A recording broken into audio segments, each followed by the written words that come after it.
बिस्मिल्लाहिर्रहमानिर्रहीम। My name is doctor Hafsa Munir और इंशाल्लाह आज हम जो सिस्टम सबसे पहले स्टार्ट करने लगे हैं वो है हीमाटोलॉजी। ठीक है, इस सिस्टम के अंदर हम लोग सारा ब्लड के बारे में पढ़ेंगे, उसकी सारी डिजीज़, उसका सब कुछ हम लोग एक सिंगल वर्ड भी कोई ऐसा नहीं होगा जो हम लोग छोड़ेंगे, ठीक है? मैं इस तरह पढ़ाऊँगी कि पहले मैं फॉर एग्ज़ाम्पल जो पहला टॉपिक है ना फीटल एरिथ्रोपॉयसिस, तो मैं पहले आपको इसके अलग से नोट्स बनवाऊँगी, ठीक है? उसके बाद हम फर्स्ट एड से पढ़ेंगे क्योंकि फर्स्ट एड जो है वो एक शॉर्ट बुक है, इसके ऊपर पूरा डिटेल नहीं दी होगी, ठीक है? हम लोग जब मतलब इसके ऊपर एक-एक लाइन के पीछे एक-एक कंसेप्ट होता है, तो हम लोग इंशाल्लाह पहले उनके अलहदा हम उसको नोट्स पे पढ़ेंगे, उसके बाद हम फर्स्ट एड से रीडिंग करेंगे, हमारा कोई भी ऐसा पॉइंट नहीं होगा जो कि मिस आउट होगा इंशाअल्लाह ताला, ठीक है? तो अब हम इसको स्टार्ट करते हैं, ठीक है? जैसा कि सबसे पहले हम लोग को पता होना चाहिए कि जो वर्ड हीमा है इसका मतलब क्या है? हीमा हीमा का मतलब होता है ब्लड। तो इसके अंदर हम लोग हीमाटोलॉजी के अंदर हम किस चीज़ की स्टडी करेंगे? ब्लड की स्टडी करेंगे, ठीक है? सबसे पहला टॉपिक है हमारे पास है फीटल एरिथ्रोपॉयसिस, ठीक है? एरिथ्रोपॉयसिस का मतलब क्या होता है? एरिथ्रोपॉयसिस का मतलब होता है प्रोडक्शन ऑफ आरबीसीज़। एरिथ्रोपॉयसिस का मतलब क्या होता है? प्रोडक्शन ऑफ आरबीसीज़, ठीक है? प्रोडक्शन ऑफ आरबीसीज़ को हम क्या कहते होते हैं? एरिथ्रोपॉयसिस कहते होते हैं, ठीक है?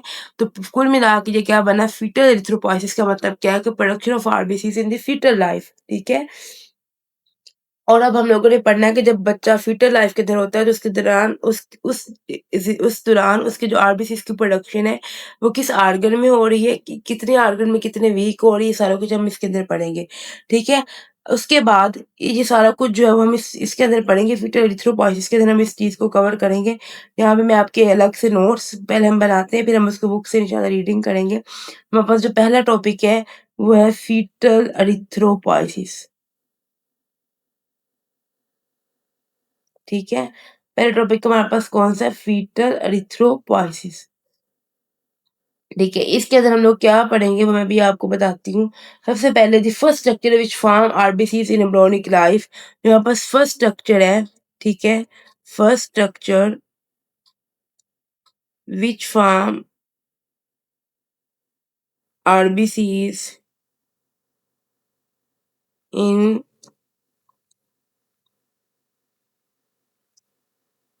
एम्ब्रियोनिक लाइफ, वो हमारे पास क्या है? पहला जो स्ट्रक्चर होता है वो हमारे पास होता है यॉर्क सैक। ठीक है? योग सैक के अंदर हमारे पास जो पहला स्ट्रक्चर है जिसके अंदर हमारे पास आरबीसीज़ बनती है एम्ब्रियोनिक लाइफ के अंदर हमारे पास योग सैक होता है, ठीक है? इसके अंदर हमारे पास जो आरबीसीज़ की प्रोडक्शन होती है वो 3rd से लेके 8 वीक तक होती रहती है। 3rd से लेके 8 वीक तक होती रहती है, ठीक है? अब सैक का क्या मतलब होता है? ये एक मेम्ब्रेनस होती है that provide nutrition to embryo early in pregnancy. जो सैक है इसका मतलब एक थैली होता है, ये एक मेम्ब्रेनस स्ट्रक्चर होता है जो प्रोवाइड करता है न्यूट्रिशन किसको? एम्ब्रियो को अर्ली इन प्रेगनेंसी। जब प्रेगनेंसी अर्ली स्टेजेस पे होती है उस टाइम उसकी जो एम्ब्रियो को न्यूट्रिशन प्रोवाइड कर रही होती है वो यॉर्क सैक इसको मिल रही होती है। यॉर्क सैक के अंदर आरबीसीज़ की प्रोडक्शन होती है कितने वीक से लेके कितने वीक तक? 3rd वीक से लेके 8 वीक तक होती है। पहला सेक्टर ये हो गया। दूसरे नंबर पे जो प्रोडक्शन होती है वो वापस होती है लीवर के अंदर। ठीक है? लीवर के अंदर हमारे पास जो होती है वो 8 वीक से लेके किसी बुक पे 6 वीक लिखा है, किसी के ऊपर एक 8 लिखा है। 8th वीक से लेके बर्थ तक हमारे पास लीवर के अंदर भी आरबीसीज़ की प्रोडक्शन होती है। तीसरे नंबर पे जो स्ट्रक्चर आता है हमारे पास होता है स्प्लीन। अब स्प्लीन के अंदर आरबीसीज़ की प्रोडक्शन कितने अरसे तक होती है? इसके अंदर आरबीसीज़ की प्रोडक्शन होती है वो 10th से लेके 28th वीक तक होती है। 10th से लेके 28 वीक तक होती है और स्प्लीन के अंदर ये ऐसा ऑर्गन जिसके अंदर आरबीसीज़ की प्रोडक्शन भी होती है और आरबीसीज़ की डिस्ट्रक्शन भी हो रही होती है। कोई पूछे ना वो कौन-सा स्ट्रक्चर जिसके अंदर आरबीसीज़ की प्रोडक्शन भी होती है और जिसके अंदर आरबीसी की डिस्ट्रक्शन भी होती है, तो वो हमारे पास कौन-सा? वो स्प्लीन है। ठीक है? चौथे नंबर पे हमारे पास जो स्ट्रक्चर आता है हमारे पास है बोन मैरो। चौथे नंबर पे हमारे पास कौन-सा स्ट्रक्चर आता है? Bone marrow. ठीक है? पहले नंबर पे आरबीसीज़ की प्रोडक्शन किसके अंदर होती है? यॉर्क सैक के अंदर, दूसरे नंबर पे लीवर के अंदर, तीसरे नंबर के ऊपर स्प्लीन के अंदर, चौथे नंबर पे बोन मैरो के अंदर। इन 4 के अंदर हमारे पास क्या होती है? आरबीसीज़ की प्रोडक्शन होती है, ठीक है? फीटल एरिथ्रोपॉयसिस का जो प्रोसीजर है वो इन 4 ऑर्गन्स में होता है, ठीक है? अब आप लोग एक वो निमोनिक भी इसका बनता है यंग लीवर सिंथेसाइज ब्लड। इसे आप याद रखो, वाई के साथ यॉर्क सैक, एल के साथ लीवर, एस के साथ स्प्लीन और बी के साथ बोन मैरो। ये था फीटल एरिथ्रोपोइसिस का टॉपिक। इसके अंदर जो एमसीक्यूज आपसे पूछते हैं वो ज़्यादातर यही पूछ रहे होते हैं कि हमारे पास जो अच्छा बोन मैरो के अंदर हमारे पास कब से लेके इन अडल्ट्स जब बंदा अडल्ट हो जाता है तो फिर जब आरबीसीज की प्रोडक्शन होती है वो बोन मैरो के अंदर हो रही होती है, ठीक है? तो फर्स्ट स्ट्रक्चर कौन सा है? यॉर्क सैक है, सेकंड लीवर है, थर्ड स्प्लीन है, चौथा बोन मैरो है। अब इसमें से वो क्वेश्चन इस तरह पूछ सकते हैं कि स्प्लीन के अंदर कितने वीक से लेके कितने वीक तक आरबीसीज की प्रोडक्शन चलती है, लीवर के अंदर कब से लेके कब तक चलती है, ये सारी चीज़ें हमारे पास आ रही होती हैं, ठीक है? इसको आपने अच्छी तरह पढ़ना है ताकि आपका पॉइंट मिस आउट ना हो, ठीक है? उसके बाद देखें, फर्स्ट हम लोग अब सीक्वेंस से पढ़ेंगे। कोई ऐसा topic at the end of the system, जब हमारा हेमाटोलॉजी का सिस्टम इंशाल्लाह खत्म हो जाएगा, हम सारा पढ़ लेंगे। At end of the day हम इसका ओवरव्यू भी करेंगे, हमारा कोई टॉपिक रह तो नहीं गया, कोई चीज़ रह तो नहीं गई, ठीक है? हम लोग इसको सीक्वेंस वाइज पढ़ेंगे। मतलब मैं इसको जिस तरह पढ़ाऊँगी आपने बिल्कुल वैसे ही पढ़ना है, उस तरह आपको ईज़ी लगेगा। अब जैसा कि इधर हमारे पास वो आ जाता है टॉपिक, प्लेनर प्लग फॉर्मेशन पढ़ेंगे, वो सारे जो स्टेप है ना हीमोस्टेसिस के, वो हम अलग पढ़ेंगे। पहले हम इसको वो भी हम पढ़ेंगे लेकिन वो हम थोड़ा बाद में पढ़ेंगे, क्योंकि फर्स्ट एड में इसके बाद हीमोस्टेसिस का टॉपिक है, वो हम पढ़ेंगे ज़रूर, हम छोड़ेंगे किसी भी चीज़ को नहीं, वो हम प्लेटलेट्स के साथ पढ़ेंगे। हम इसको आरबीसीज़, डब्ल्यूबीसी, प्लेटलेट्स इस तरह डिवीज़न करके पढ़ेंगे ताकि हमारी एक-एक चीज़ कवर भी हो और हमें इसको पढ़ने में आसानी भी हो, ठीक है? अब उसके बाद हम लोग जो अगला टॉपिक पढ़ेंगे वो हमारे पास एचबी का है। अब जब भी आप हेमाटोलॉजी की बात करते हैं, एचबी तो बहुत ही मतलब जो मेन है वो हीमोग्लोबिन ही हर चीज़ हम देख रहे होते हैं। ठीक है? हमें पता होना चाहिए हीमोग्लोबिन किसको कहते हैं, इसकी डेफिनेशन क्या है, इसका स्ट्रक्चर किस चीज़ से बना होता है, इसकी टाइप्स क्या है, इसका क्या सारा कुछ है। इंशाल्लाह हीमोग्लोबिन के बारे में हम एक-एक लफ़्ज़ पढ़ेंगे, ठीक है? और कोई भी हमारा ऐसा पॉइंट नहीं होगा जो कि मिस आउट होगा। ठीक है? अब हम पढ़ेंगे हीमोग्लोबिन को। इसके लिए हमारे पास सबसे पहले आता है जी हमारे पास जो हमारे पास हीमोग्लोबिन हमारे पास ग्लोबुलर प्रोटीन है, ठीक है? Which is present inside the RBCs. अब ये कहाँ पे प्रेज़ेंट होती है? व्हिच इज़ प्रेज़ेंट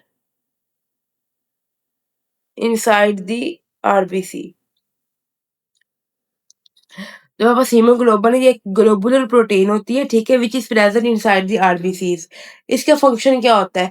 अच्छा, ये हमारे पास इसके फ़ंक्शन हम पढ़ेंगे लेकिन इसका जो मेन फ़ंक्शन होता है वो ये होता है कि ये कैरी करती है O2 को लंग से और फिर इसको टिश्यू को दे रही होती है। ये हमारे पास इसका जो मेन फ़ंक्शन है वो ये होता है कि ये O2 को कैरी करती है, कहाँ से? लंग से ये कैरी करती है और फिर इसको टिश्यू तक पहुँचा रही होती है। ये कैरी करती है O2 को फ्रॉम लंग्स और फिर इसको किसको देती है? टिश्यूज़ को देती है। ये इसका मेन जो है वो फ़ंक्शन होता है। अच्छा, अब हमारे पास हीमोग्लोबिन वो होती है जिसके साथ आयरन जो है वो फेरस फॉर्म में अटैच हो। एक एचबी होती है ना, हमारी बॉडी में इतने ज़्यादा एचबीज़ के मॉलिक्यूल होते हैं लेकिन जो फंक्शनल एचबी होती है वो होती है जिसके साथ जो आयरन है वो फेरस फॉर्म में लगा हो। ठीक है? Fe फेरस फॉर्म आयरन की कौन-सी? Fe+2 फेरस फॉर्म में जिसके साथ हमारे पास आयरन एचबी के साथ हमारे पास फेरस फॉर्म में आयरन लगा हो उसको हम कहते हैं फंक्शनल एचबी, ठीक है? ये भी आपने बात याद रखनी है, ये भी एचबी के बारे में बहुत इंपॉर्टेंट बात है।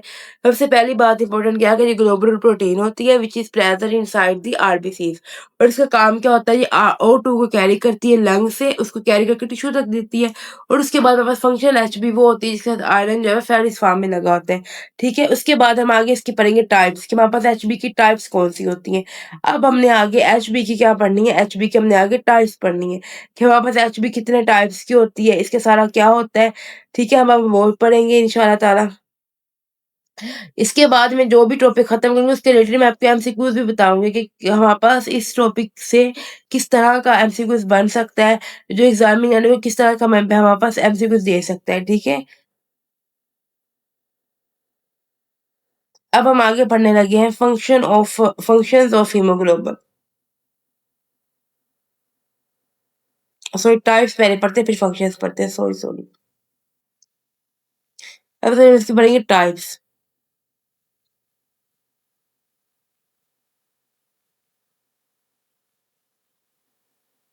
ठीक है, हमारे पास इसके टाइप्स के अंदर सबसे पहले हमारे पास आती है, एक हमारे पास आती है एचबीएफ, इसको हम फीटल हीमोग्लोबिन भी कहते होते हैं। इसके अंदर हमारे पास 2 अल्फा चेन्स होती हैं, ठीक है? और 2 इसके अंदर हमारे पास कौन सी होती है, 2 गामा चेन्स होती हैं, 2 अल्फा होती है और 2 गामा होती है, और ये हमारे पास होती है फीटल एचबी, ठीक है। उसके बाद हमारे पास होती है एचबीए, ये हमारे पास अडल्ट्स के अंदर होती है, ठीक है। उसके बाद हमारे पास 2 अल्फा होती हैं और 2 इसके हमारे पास बीटा चेन्स होती है। 95% हमारे पास जो एचबी होती है वो एचबीए होती है। एक इसकी टाइप होती है एचबीए2, ठीक है। इसमें हमारे पास 2 अल्फा चेन्स होती हैं और 2 डेल्टा चेन्स होती हैं, और ये जो होती है ये 5% होती है। फीटल लाइफ में हमारे पास किसी भी इंसान के अंदर जब फीटल लाइफ के अंदर होता है, उसके अंदर एचबीएफ होती है, हीमोग्लोबिन एचबीएफ फीटल हीमोग्लोबिन इसको हम कहते हैं। ये किसकी बनी होती है, इसके अंदर 2 अल्फा चेन्स होती हैं, 2 इसके अंदर गामा चेन्स होती हैं। उसके बाद अडल्ट के अंदर एचबीए और एचबीए2 होती है। मोस्टली जो होती है वो एचबीए होती है। अडल्ट हीमोग्लोबिन वो किससे बनी होती है, वो 2 अल्फा चेन से बनी होती है और 2 बीटा चेन से बनी होती है। 95% हमारे पास एचबीए होती है। उसके बाद हमारे पास कौन सी टाइप होती है, तीसरी टाइप हमारे पास होती है एचबीए2, इसके अंदर 2 अल्फा चेन्स होती हैं और 2 डेल्टा होती है, 5% हमारे पास एचबीए2 होती है, ठीक है। ये थी एचबी की हमारे पास टाइप। अब आगे हम लोगों ने इसका पढ़ना है कि इसकी नॉर्मल रेंज क्या होती है। कि हमारे पास एचबी जब भी हम लोग आप इंशाल्लाह जब क्लिनिकल लाइफ में हम लोग हॉस्पिटल्स में काम करते हैं, तो हम लोग पेशेंट की जब सीबीसी की रिपोर्ट देखते हैं, तो उसमें हम लोग सबसे पहले क्या देखते हैं, एचबी देखते हैं कि एचबी जो है वो कितनी है, उसका क्या है। तो इसीलिए हमारे पास जो एचबी ये बहुत इंपॉर्टेंट है। इस टॉपिक को हमने बहुत अच्छे से कवर करना है ताकि हमारे पास कोई भी चीज़ जो मिस आउट ना हो, ठीक है। अब हम इसके पढ़ने लगे हैं, इसकी जो नॉर्मल रेंज है वो कितनी होती है।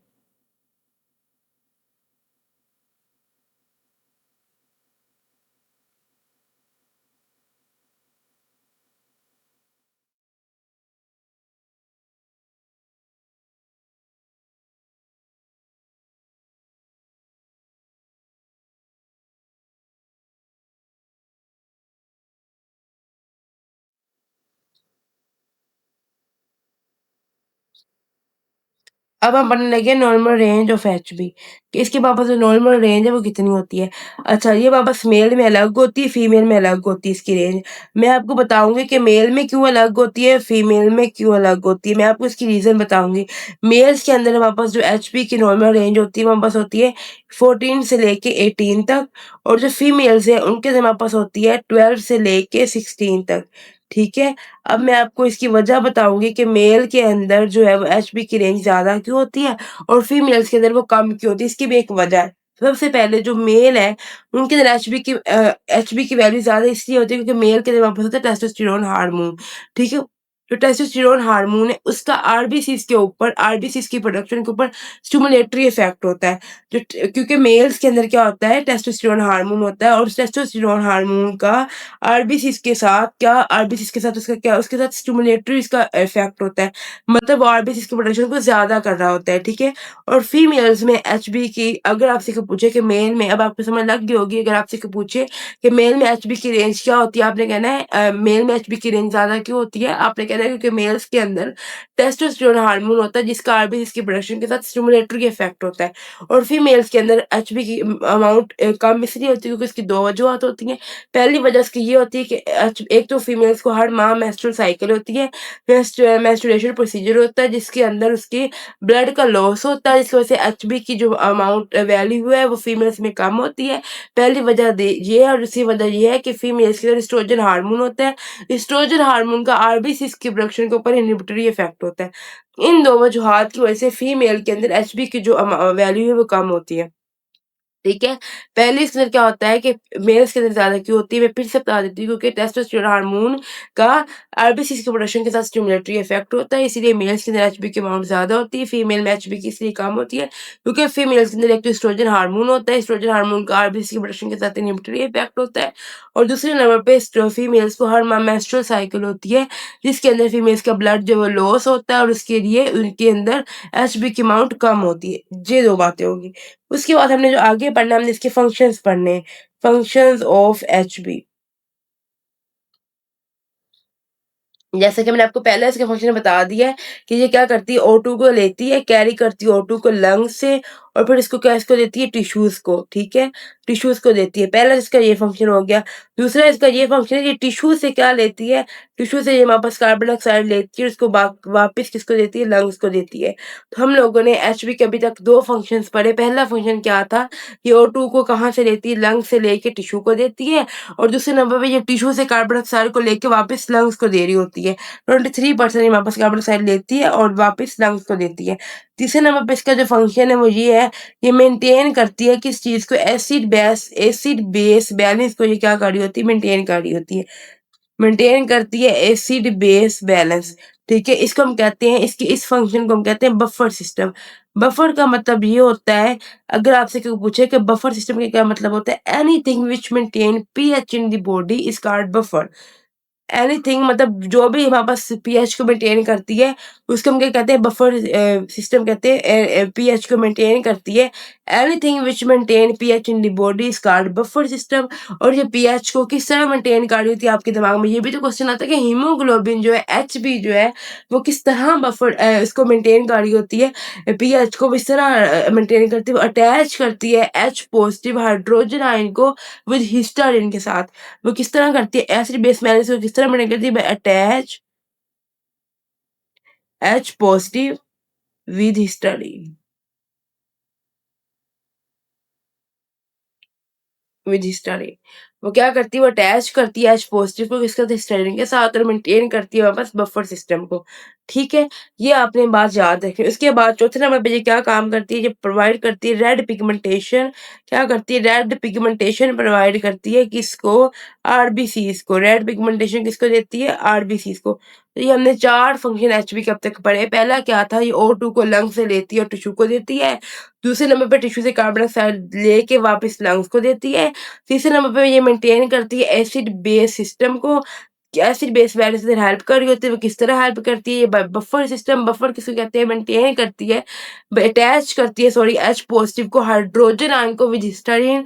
इस तरह एचबी जो है वो अटैच करके हाइड्रोजन आयन को हिस्टाडीन के साथ मेंटेन करती है एसिड बेस बैलेंस को, ठीक है? और चौथे नंबर पे इसका क्या काम है, ये वापस क्या करती है, ये वापस प्रोवाइड करती है रेड पिगमेंटेशन टू आरबीसीज। ये वापस था इसके फंक्शंस। अब एक इम्पोर्टेंट पॉइंट है जो कि हमारे पास सॉरी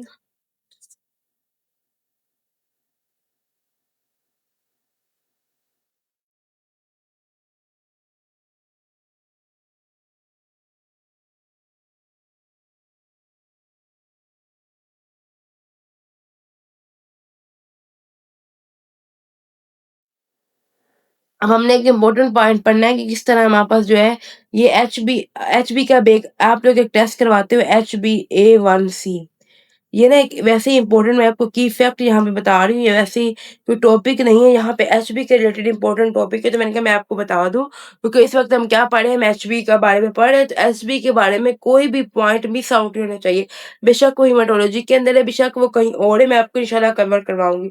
ये आपके पास एक की फैक्ट है, ये एक टेस्ट होता है जिसको हम चेक करते हैं, ग्लाइसेमिक कंट्रोल ऑफ 3 मंथ। ये टेस्ट होता है जिसको हम क्या कर यूज कर लेते हैं, इसको हम डन, ये टेस्ट हम क्यों करते हैं, टू चेक ग्लाइसेमिक कंट्रोल के ग्लाइसेमिक कंट्रोल ऑफ 3 मंथ। मतलब ये ना, अगर आपके पास कोई डायबिटिक पर्सन आता है ना, तो आपने देखना है ना उसका 3 माह में उसके शुगर का क्या रिकॉर्ड रहा है। तो हम उसके अंदर HbA1c करवाते हैं। हम HbA1c इसलिए करवा रहे थे ताकि हमें पता चले कि उस बंदे के अंदर 3 माह के अंदर उसके अंदर शुगर का वो क्यों है, ठीक है? 3 माह के अंदर उसका शुगर का उसकी बॉडी के अंदर क्या रिकॉर्ड रहा है, उसका ग्लाइसेमिक कंट्रोल किस तरह रहा है, उस चीज़ को चेक आउट करने के लिए हम उसके अंदर क्या करते हैं, हम उसके अंदर HbA1c का टेस्ट करवाते हैं। अब आप लोगों से कोई पूछे, आपने ये बात तो कर दी, ठीक है? अब आपसे कोई वजह पूछे कि हम ऐसा क्यों करते हैं, हम HbA1c ही क्यों करवाते हैं, उसके पीछे वजह क्या है? जो डायबिटिक बंदा होता है ना, उसके अंदर उसके ब्लड के अंदर ग्लूकोज के लेवल ज़्यादा होते हैं। पहले आप लोगों ने ये बात याद कर लेनी है कि जो डायबिटिक पर्सन होगा, उसके अंदर वापस क्या होता है, ग्लूकोज का लेवल क्या होता है, वो ज़्यादा होता है। ये बात हमें पता है कि डायबिटिक पर्सन के अंदर ग्लूकोज का लेवल क्या होगा, वो ज़्यादा होगा, ठीक है? दिस ग्लूकोज, ये जो ग्लूकोज है ना, जो डायबिटिक पर्सन के अंदर ज़्यादा है, ठीक है? अब देखें ये जो ग्लूकोज़ होता है ना, अब डायबिटिक पर्सन के अंदर ग्लूकोज़ की जो अमाउंट होती है वो ज़्यादा होती है। एक तो हमें इस चीज़ का पता लग गया, ठीक है? उसके बाद ये जो ग्लूकोज़ होता है ना, इसके अंदर ग्रेटर टेंडेंसी होती है, this glucose has greater tendency, ये जो ग्लूकोज़ होता है इसके अंदर greater tendency to attach with HB, ठीक है? और इसमें आपको अभी समझाती भी हूँ, और इस प्रोसेस को हम क्या कहते हैं? ग्लाइकोसाइलेशन, या फिर हम कहते हैं ग्लाइकोसाइलेटेड एचबी।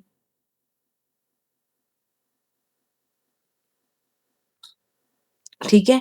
देखें, हम लोग जो डायबिटिक पर्सन आपके पास आता है, वो आके कहता है कि डॉक्टर साहब मैंने ना अपने ना उसको टेस्ट करवाना है, 3 मैंने ये देखना है कि मेरे ना 3 माह के अंदर मेरे अंदर क्या मतलब ग्लूकोज़ का शुगर मेरी किस तरह रही है, हमें उसके अंदर देखना होता है कि इसके अंदर क्या 3 माह के अंदर शुगर का रिकॉर्ड रहा है, तो हम उसके अंदर HbA1c का टेस्ट करवाते हैं। अब आपके दिमाग में आता होगा कि हम इसके अंदर HbA1c का ही क्यों टेस्ट करवाते हैं?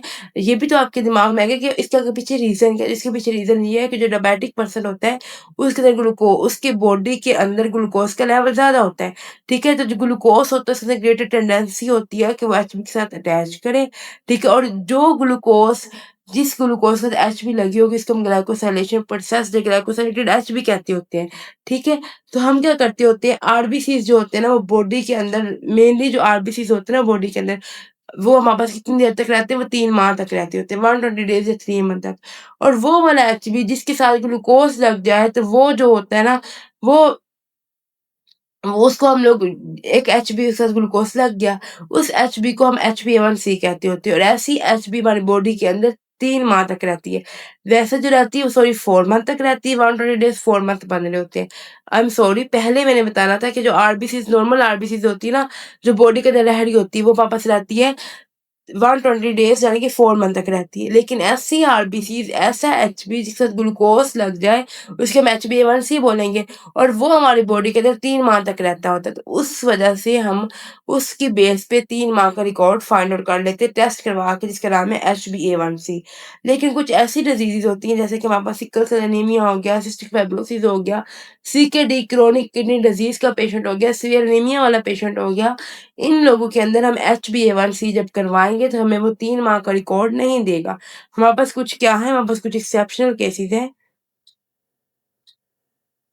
हमारे पास कुछ एक्सेप्शनल केसेज़ हैं, जैसा कि सिकल सेल एनीमिया हो गया, ठीक है? उसके बाद हमारे पास एक तो सिकल सेल एनीमिया हो गया, दूसरा हमारे पास सिस्टिक फाइब्रोसिस हो गई, ठीक है?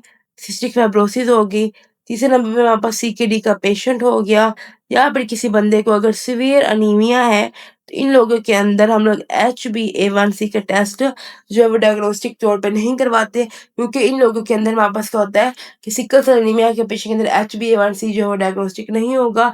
It doesn't tell us about 3 month status, it tells us about only 1 month status, क्योंकि सिकल सेल एनीमिया के अंदर आरबीसी की जो शेप है वो खराब हो जाती है, वो कनकेव शेप से सिकलाइन शेप पे चले जाते हैं, और इसकी वजह से आरबीसी जो है जल्दी टूट जाते हैं, तो ये हमें 3 माह की बजाय 1 माह की शुगर का रिकॉर्ड देगा। इसलिए हम ऐसे लोगों के अंदर जिनको सिकल सेल एनीमिया है, सिस्टिक फाइब्रोसिस है, सीकेडी के पेशेंट हैं, या कोई भी इसको हम कहते हैं हीमोपैथीज़, हीमोग्लोबिनपैथीज़, ऐसी बंदे जिनके अंदर हीमोग्लोबिनपैथीज़ की डिज़ीज़ेज़ हो, उनके अंदर हम HbA1c नहीं करवाते डायग्नोस्टिक, 3 माह की ग्लूकोज़ का रिकॉर्ड चेक करने के लिए ऐसे लोगों के अंदर हम क्या करवाते हैं, ऐसे लोगों के अंदर हम HB एल्ब्यूमिन करवा रहे होते हैं। क्या करवाते हैं हम? HB एल्ब्यूमिन करवाते हैं, जिससे हमें पता चलता है कि इनके अंदर शुगर का क्या रिकॉर्ड रहा। ये बात आपको समझ लग गई? मैंने आपको HB जब पढ़ाई, हीमोग्लोबिन का टॉपिक जब पढ़ाया, उसके साथ मैंने आपको कुछ एडिशनल बात बताई है, वो बात क्या है? वो बात है हमारे पास हीमो HbA1c के टेस्ट की, वो बात है HbA1c का टेस्ट हम क्यों करवाते हैं, कि हम ग्लाइसेमिक कंट्रोल को चेक करते हैं 3 माह के लिए, उसके लिए हम HbA1c करवा रहे होते हैं। इसके अंदर बंदे के अंदर जब डायबिटिक वाला पेशेंट होगा उसके अंदर ग्लूकोज़ का लेवल, इसकी वजह क्या है हम HbA1c क्यों करवाते हैं? क्योंकि डायबिटिक पेशेंट के अंदर ग्लूकोज़ का लेवल ज़्यादा होता है, ग्लूकोज़ के अंदर ग्रेटर टेंडेंसी होती है कि वो HB के साथ अटैच हो सके, ठीक है? और ऐसी एचबी जिसका ग्लूकोज लग जाए, इसको हम ग्लाइकोसाइलेटेड एचबी या ग्लाइकोसाइलेशन प्रोसेस कहते हैं, और फिर हम इसके लिए HbA1c का टेस्ट करवाते हैं, जो कि हमारे पास 3 माह तक बॉडी के अंदर रह सकती है। नॉर्मली आरबीसी जो है हमारे पास 4 माह तक रहते हैं, 120 120 डेज़ यानी कि 4 मंथ तक रहते हैं, लेकिन ग्लाइकोसिलेटेड एचबी वाला आरबीसीज़ हमारे पास 3 माह तक रहता है। लेकिन कुछ हीमोग्लोबिनपैथीज़ की डिज़ीज़ेज़ जैसा कि सिकल सेल एनीमिया, सीकेडी का पेशेंट, सीवियर एनीमिया वाला पेशेंट, सिस्टिक फाइब्रोसिस वाला पेशेंट, इन सब जो डिज़ीज़ हम आगे डिटेल में पढ़ेंगे, इन सब के अंदर हम लोग HbA1c को डायग्नोस्टिक नहीं कहते, क्योंकि इनके अंदर कोई न कोई पैथी होती है, कोई न कोई प्रॉब्लम होता है। जैसा कि सिकल सेल एनीमिया वाले पेशेंट के अंदर जो आरबीसी की शेप है, वो चेंज हो जाती है और फिर हम लोग क्या करते होते हैं, इन लोगों के अंदर हम एचबी एल्ब्यूमिन का टेस्ट करवा रहे होते हैं। इस बात की आपको समझ लग गई है, आई होप सो। अब हम आगे चलते हैं। फिर इन लोगों के अंदर हम जो टेस्ट करवाते हैं, वो कौन से करवाते हैं? वो हम एचबी एल्ब्यूमिन करवा रहे होते हैं एज़ अ डायग्नोस्टिक, क्योंकि हम ये नहीं करवा सकते होते। कौन-सा? HbA1c नहीं इसके अंदर डायग्नोस्टिक होता। तो फिर इनके साथ हम लोग जो डायग्नोस्टिक टेस्ट करवाते हैं, वो हमारे पास कौन-सा होता है? वो ये वाला होता है। अच्छा, जब मैं आपको इसकी टाइप्स पढ़ा रही थी HbF की, तो इसके अंदर हम लोगों ने एक चीज़ ये देखनी है, जो HbF है जिसके अंदर 2 अल्फ़ा होती है, 2 गामा चेन्स होती हैं। इसके अंदर हमारे पास ग्रेटर एफिनिटी होती है O2 के साथ, ठीक है? तो उसके बाद मतलब ये O2 के साथ अटैच करने की जो Hb मैंने कहा ना, Hb is greater tendency to bind with O2, ठीक है? इन तीनों टाइप्स में से जो मेन होती है ना, जिसके ग्रेटर हायर एफिनिटी होती है, वो O2 के साथ अटैच होने की वो HbF की होती है, ठीक है? ये आप छोटी-छोटी बातें याद रखनी है। ये हमारे पास हीमोग्लोबिन वाला टॉपिक है, हम नेक्स्ट टॉपिक पढ़ेंगे, वो हमारे पास बहुत इंपॉर्टेंट है, उसकी बेस पे हम आगे फर्दर इसको कंटिन्यू करेंगे कि हमारे पास जैसे कि हम लोग इसके पढ़ते हैं ना, हमारे पास एचबी आरबीसीज़ पढ़ते हैं, डब्ल्यूबीसी पढ़ते हैं, प्लेटलेट्स पढ़ते हैं, हीमाटोलॉजी के लिए हम सब चीज़ें यही पढ़ रहे होते हैं। अब जो हम पढ़ने लगे, हम ये पढ़ेंगे कि हमारे पास आरबीसीज़ कैसे बनते हैं, हमारे पास डब्ल्यूबीसीज़ कैसे बनते हैं, हमारे पास प्लेटलेट्स कैसे बनते हैं। अब हम ये सारी चीज़ें आगे कंटिन्यू करेंगे, ठीक है?